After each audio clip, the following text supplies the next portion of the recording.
umuhanuzi ndabizi ntabwo akunzwe muri iki gihe cyane cyane cy'imperuka. Ibyo ndabivugira ko hari amaterabwoba atandukanye y'abantu batandukanye, ariko simvuga n'iterabwoba, yego hari n'abapfa bazira ubuhanuzi, ariko kandi twebwe abahanuzi dutanga message uko twayihawe.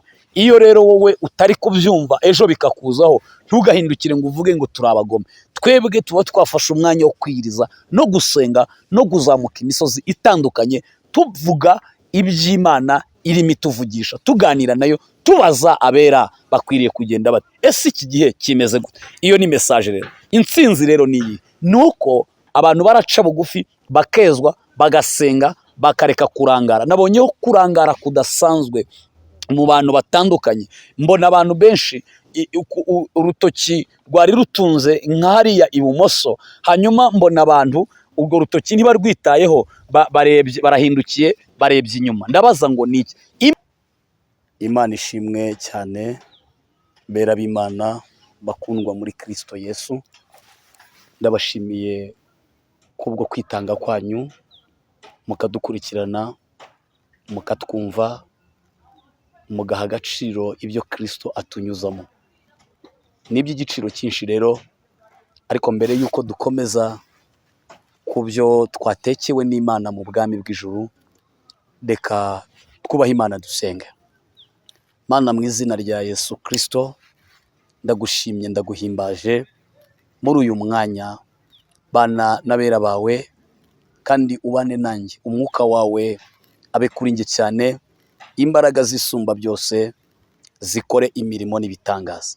Wigaragaze kandi wiyerekane kubw'imirimo ikomeye itangaje. Hanyuma buri muntu wese uri bwumve message duhawe, ubutumwa duhawe, akuremo inyungu nyinshi, abo gukosorwa.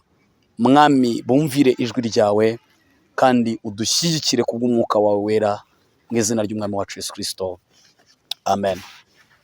Imana ibahe umugisha. Turabashimira. Iyi ni channel yitwa Pastor Evode, ni channel yitirirwa jyewe, ariko kandi ni channel icaho ibintu z'iyobokamana, inkuru z'agakiza k'ijambo ry'Imana n'ubuhanuzi, ndetse nyuma y'ubuhanuzi tuzajya twigisha za nyigisho twababwiye.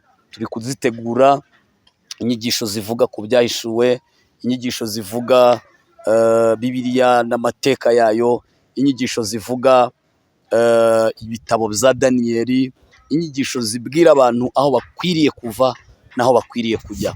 Uyu munsi ariko ntabwo turi bwigishe kano kanya, ahubwo hari igitumye nzinduka igitaraganya nirukanka ngo nze nshake umukameramani, hanyuma adufate tubwire abantu icyo Imana yashyize ku mutima wacu. Maze igihe ntaboneka, ariko kandi ndashimira Imana se w'umwami wacu Yesu Kristo ko yongeye kuntuma imbere y'abera.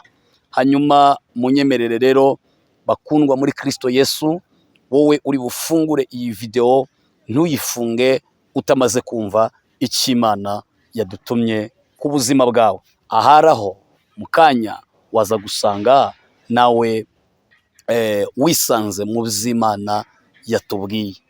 Ntucike intege, Satani ntakuriganye kugeza video irangiye. Biraba byiza, birababera byiza. Hari igihe ukupa kandi inyuma hari ibizawe. Rero umwuka w'ubunebwe bwo kutareba ikiganiro ngo mukirangize, hari igihe Satani ashobora kukunyaga kandi Imana yari kuntumyeho. Hanyuma munyemerere rero nshimire abantu bari muri Amerika badukurikira, mukurikirana channel yacu. Hanyuma nshimire abantu muri Europe, nshuti zacu, turabakunda cyane. Dushimire abantu bari muri Kenya, abantu bari muri za Mozambique, abantu bari mu bihugu bitandukanye, mwumve ko tubafite ku mutima. Abari muri Saudi Arabia tujya tuvugana, abari mu bihugu bitandukanye, mwiyumvemo ikaze bakundwa muri Kristo Yesu. Rero Imana inzanye muri iki gihe cya none kugira ngo tubamenyeshe inkuru ziva mu bwami bw'Imana, cyangwa se amakuru ava mu bwami bw'Imana. Imana rero iduhana umugisha. Ngira ngo muri iyi minsi muri kubona ko hariho ibibazo bikomeye bijyanye n'amasengesho. Hariho ikibazo cyo kutagira power mu gusenga. Kubera iki? Kubera ko hariho imbaraga ziri kunaniza abera, abanyetorero. Hari imbaraga ziri kunaniza abakiranutsi mu bwami bw'Imana, kubera ko Satani igihe nyine cyamurangiranye, nta kundi kuntu rero yabigenza adakoze uburyo ki bwose ashaka abazisasira mu muriro w'iteka ryose, adashatse abazashyana nabo ntabwo byakunda.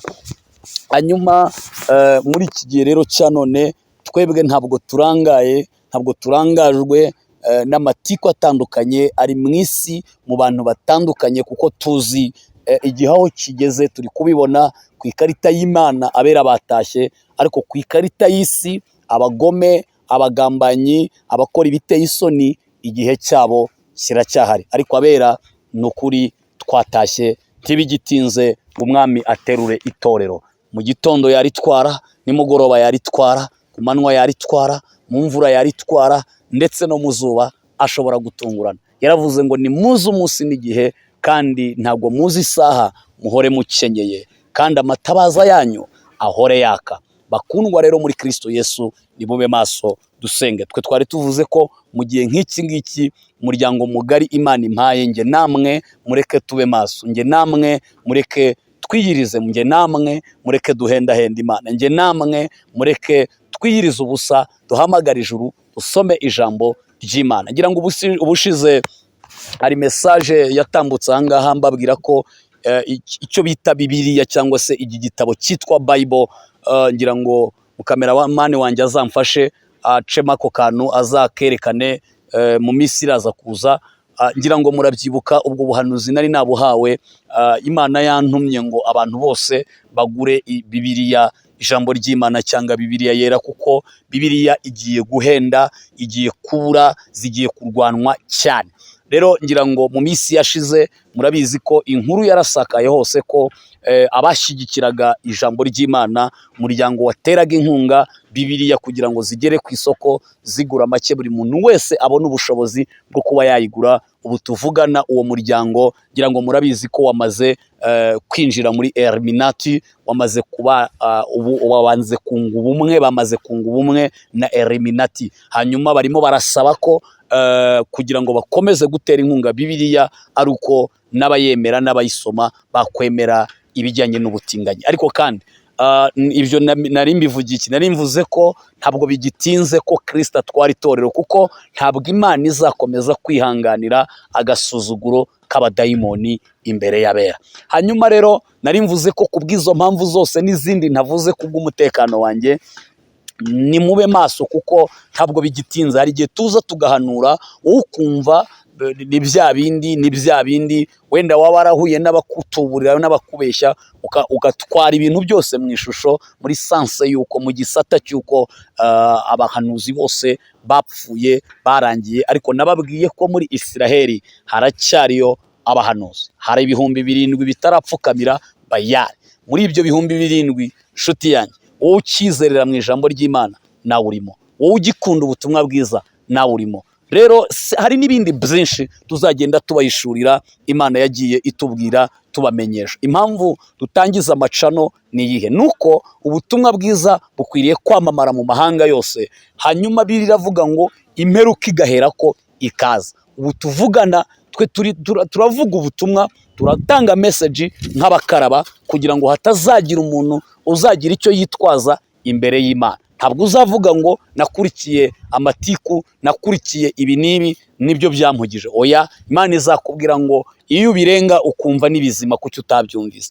Hanyuma rero Imana ibane namwe. Ubwo rero tumaze iminsi tutaboneka, ntitwari twicaye, twari dushumiye ubwoko bw'Imana, turimo twita ku ntama, tubatiza, dushyingira, ndetse kandi umurimo w'Imana urakomeje kugera igihe tuzavira muri uyu mubiri twambara undi mubiri mushyashya. Hanyuma dusenga rero, hari ibyo twahishuriwe, kandi twari dufite intimba n'agahinda byo gusengera abera ku isi, no gusengera itorero, no gusengera umurimo w'Imana muri rusange, kugira ngo abanyetorero babeho bafite amakuru yuzuye. wowe wagiye muri uyu muryango mugari w'abantu turi kuganiriza ijambo ry'Imana kuri iyi cano, ndakubwiza ukuri ntabwo uzahomba, kuko ahangaha hazajya hanyura ibintu by'umwihariko bidasanzwe, kandi meseji zose umwuka azajya ampa akampata kuzitangariza isi, hano nimwe ba mbere muzajya mubyumva. Imana rero ibahe umugisha. Mesaje ya mbere Imana yavuganye nanjye irambwira ngo ugende umbwirire abantu, ugende umbwirira abantu cyane cyane mu gihugu cy'u Rwanda, guhera muri uku kwezi kwa 9 tugiye kwinjiramo, cyane cyane mu kwa 10 ndetse n'ukwezi kwa 11, Satani yahinduye strategie, arashaka guteza imyuka y'impanuka muri ayo mezi 3 mbabwiye. Hanyuma izo mpanuka uburyo nazibonyemo Imana izimpishurira, ni impanuka Satani yamaze kwestara, Imana yandungurukije mu cyumba gikomeye kiri kuberamo inama ikomeye yo gufata amafoto y'abantu bagomba gupfa muri ayo mezi. Hanyuma ayo maraso amenetse mu mihanda, abadayimoni nabonaga bari kuvuga ngo dukumbuye amaji, dukumbuye amata. Ndabaza ngo ari amata niki, ngo ari amaji niki? Imana iransobanurira, irambwira ngo iyo bavuze ngo bakumbuye ji n'amata, ngo ni amaraso y'abantu abadayimoni bashaka kunywa. Ibyo kunywa by'abadayimoni ni amaraso y'abantu. Muri izo manuka rero mbona amafoto menshi, nabonaga ari nk'ikintu cy'igikuta d'onestance, nabonaga ari nk'ikintu cy'igikuta ayo mafoto yometseho. Hanyuma ijwi ry'Imana rirambwira ngo ariya mafoto ni urutonde rw'abantu Satani ashaka kwiba, agakindurira mu mpanuka, agahitanira mu mpanuka zigiye kubaho muri ayo mezi 3, ukwezi kwa 9, kwa 10 no kwa 11. Ayo mezi 3 rero ni amezi mabi cyane, arimo impanuka ziremereye. Ubwo rero nagiraga ishyaka n'umwete, numva umubabaro uranyishe, mfata umwanya wo gufata ibihe byo gusenga. Ndimo senga, data arambwira ngo abantu nibaramuka bahindukiye bakareka kurangara, kuko ibyo byose bije kubera kurangara abakristo bafite, bahugiye mu bitagira umumaro, ngo misiyo twahawe ntabwo turi kuyikora nk'uko twayihawe. Turangariye mu bindi, mu gihe twahawe kubohoza abera no gufata mpiri ibitekerezwa by'abadayimoni n'imbaraga mbi zabo, tukabigomorera Kristo. Rero hanyuma ndi gusenga, ndimo ntesha agaciro, mfata mpiri, Imana ivugana nanjye irambwira ngo nubwo usenze mwana wanjye, genda utangariza abantu ko nabo bakwiriye gusenga, nabo bakwiriye kwinginga, nabo bakwiriye guhindukira, nabo bakwiriye gufata umwanya wo kunyinginga, abandi bagafata umwanya wo kwezwa, hanyuma nanjye nkajya ikuzimu nkagutagura iyo migozi n'izo mbaraga, nkaburana amaraso y'abana banjye. Hanyuma rero bene data, rero shuti bakundwa, umuhanuzi ndabizi ntabwo yemerwa, umuhanuzi ndabizi ntabwo akunzwe muri iki gihe cyane cyane cy'imperuka. Ibyo ndabivugira ko hari amaterabwoba atandukanye y'abantu batandukanye, ariko simvuga n'iterabwoba, yego hari n'abapfa bazira ubuhanuzi, ariko kandi twebwe abahanuzi dutanga mesaje uko twayihawe. Iyo rero wowe utari kubyumva, ejo bikakuzaho, ntugahindukire ngo uvuge ngo turabagome. Twebwe tuba twafashe umwanya wo kwiriza no gusenga no kuzamuka imisozi itandukanye, tuvuga iby'Imana irimo ituvugisha, tuganira nayo, tubaza abera bakwiriye kugenda bati ese iki gihe kimeze gute. Iyo ni mesaje rero. Intsinzi rero niyi, nuko abantu baraca bugufi, bakezwa, bagasenga, bakareka kurangara. Nabonyeho kurangara kudasanzwe mu bantu batandukanye. Mbona abantu benshi urutoki rwari rutunze nk'hariya ibumoso, hanyuma mbona abantu ubwo rutoki ntibarwitayeho, barahindukiye, barebye inyuma. Ndabaza ngo niki? Imana irambwira ngo kuriya niko abantu barangaye, ndi kubereka inzira yo kunyuramo, ahubwo bo bagashaka kunyura mu nzira bashaka. Kumvira Imana rero muri iki gihe biraruta ibitambo, kumvira Imana biraruta ibindi byose wavuga ko utanga. Imana ibahe umugisha. Iyo ni mesaje ireba abanyarwanda muri rusange. Hanyuma hari indi rero ya kabiri Imana yampaye, ni mesaje yanteye ubwoba, isa naho iremereye cyane, kuko nyihabwa nabwiye Imana ngo ibi bintu navuze ko ntazongera kubivugaho kubera ingaruka zimwe na zimwe nahuye nazo, kandi mbona nyine abantu bo ni abafana, abandi ntibashobora gusapotinga umuntu uhagurukiye kurwanya ibinyoma bya Satani. Ariko Imana irambwira ngo shirika ubwoba, ni njye waguhagurukije, genda ubitangaze ko ndi Imana ibikoze.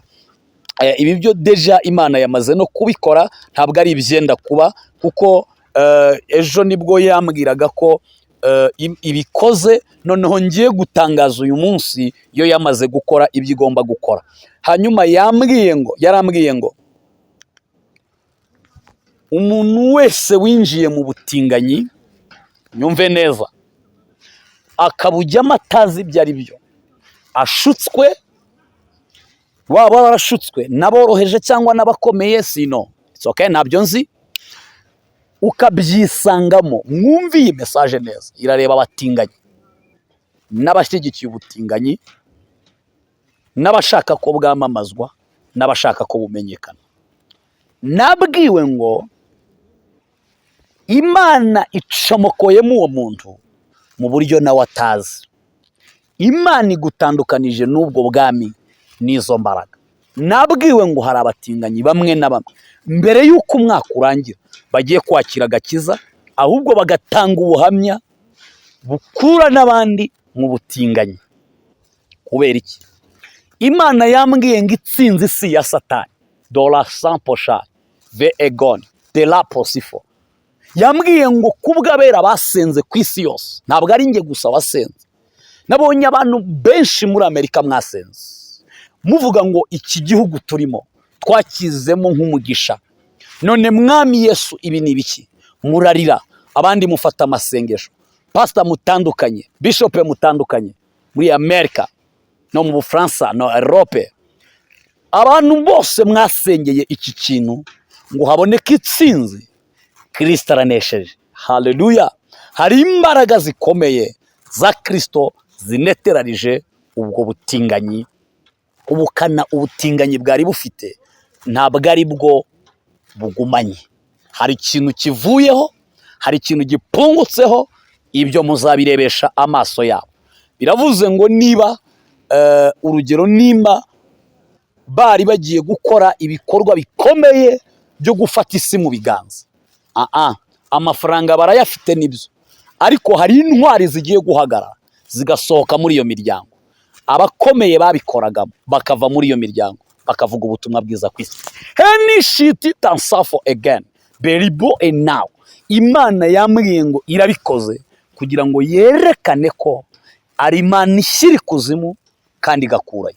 Ibyo ni mubibona mumenye ngo ubukana ubutinganyi bwari bufite ntabwo ari bwo bukomezanyije. Imana rero itugirire neza. Iyo message yarebaga isi, irareba isi yose, ariko by'umwihariko irareba abakristo basenze.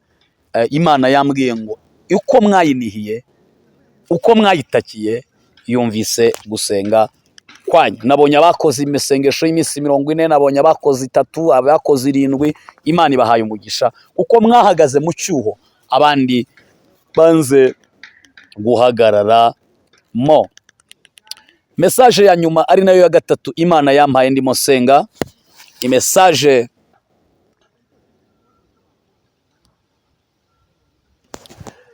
Imana yampaye irambwira ngo kubw'ibyo ibahaye imbaraga zidasanzwe, imbaraga zikomeye zikomeye zikomeye. Wewe wavugaga ubutumwa mu gicu kimwe, ugiye kwinjira mu kindi kirere. Hari indi escalier Imana iteruyeho abigisha, hari n'indi bateretseho. Hashumba hari amavuta muhawe mashya atamenyerwa. Abahanuzi hari amavuta muhawe mashya atamenyerwa. Mwinjire mu bihe byo gusenga, aya mavuta atavogerwa Imana irayabahaye kandi irayatanze, itanze izo mbaraga zidasanzwe. Nubwo butumwa rero Imana yaduhaye ngo tugeze kubera, turabashimiye kubwo kudukurikirana, kubwo kutwumva kandi mugatega amatwi icy'Imana ivugana n'ibiremwa byayo. Umwuka wera w'Imana nabe kuri mwe, kandi imbaraga n'icyubahiro byo no kunesha bibane namwe. Bakundwa muri Kristo Yesu, murikurikiranye channel yacu, turabakunda kandi twishimira gusangira namwe ibyo Kristo aba yadutekeye mu bwami bwe. Rero munyemerere dusenge. Nimero zacu muzajya muzisanga hasi mu kiganiro, ziba zanditseho 0780898885. Ukeneye gushima Imana, ukeneye gushyigikira umurimo w'Imana, ni byiza cyane. Nk'ubu turacyatira kamera yo kugira ngo ubutumwa bwiza bubagereho, turacyakodesha kamera dutira. Hanyuma birashoboka ko wakwitanga ukavuga ngo ubu butumwa bwiza numva birakwiriye ko bukomeza kugera ku isi yose. Mukozi w'Imana, reka tumusapotinge. Ibyo nabyo biba bikenewe. Nubwo ahanini mwahuye n'ingona, mugahura n'ibirura, ariko ntimuhagarike gukora imirimo myiza y'ubwami bw'Imana. Natwe duhuye n'intosho nyinshi, duhuye n'amacumu menshi, ariko dukomeje kujya mu bwami bw'Imana. Hariho ibihanamanga n'imikuku ducamo. Rero ibyo byose biradukururira kugana mu bwami, ntabwo bidukururira gusubira inyuma. Mushyigikire rero umurimo w'Imana ndetse n'ivugabutumwa, kugira ngo dukomeze twamamaze inkuru nziza y'agakiza, tutazagwa isari tukiri mu nzira, tukisanga mu mirongo itukura itari myiza, tutagitanga ibyo abera bashaka. Ibyo kandi si intege nke zacu, ahubwo nuko ubutumwa bwiza bugomba kwamamara. Niba ufite ishyaka ry'ubwami bw'Imana, ukabutabesha Imana, shaka iby'ukuri ubishyigikire. Si na hano gusa, kumushaka abakozi b'Imana bafite ijambo ry'Imana ry'ukuri, bafite ubuhanuzi bw'ukuri, mushyigikire amavuta yabo, mushyigikire ubutumwa bwiza bw'ubwami bw'Imana, kuko abahagaze by'ukuri Satani afite gahunda yo kubarimbura. Rero nimudafata amaboko, intwari zisigaye nazo ziraza gutenebuka. Imana ibahe umugisha rero, Imana ibiteho, Imana ibagirire neza. Uko mudukunda mukabana natwe, natwe turabakunda. Imana ibagirire neza. Reka dusenge. Father, mu izina rya Yesu, ndagushimye, ndaguhimbaje. Bana natwe, korana n'abera mu izina rya Yesu. Mwuka w'Uwiteka nabe kuri mwe, kandi binifase egon shedibo eno deria akatosai. Turagushimiye kubw'imirimo ikomeye ukoze, kubw'imbaraga uneterarije. Turagushimiye kw'ibyo abandi batinye, Mwami, wanyujije abera batandukanye mu kanwa kabo ibisenya inyubako z'umwanzi Satani. Urakoze rero kubw'imirimo yawe n'imbaraga zawe n'ubutware n'ubushobozi, gitinyiro, gukomera n'icyubahiro, reka bibi byawe none n'iteka ryose. Uri Imana y'imbaraga, ni Imana y'ubutware ndetse n'ubushobozi, gitinyiro ndetse no gukomera. Urakoze kubw'imirimo yawe, mu izina ry'Umwami wacu Yesu Kristo. Amen. Shalom, shalom, shalom abera.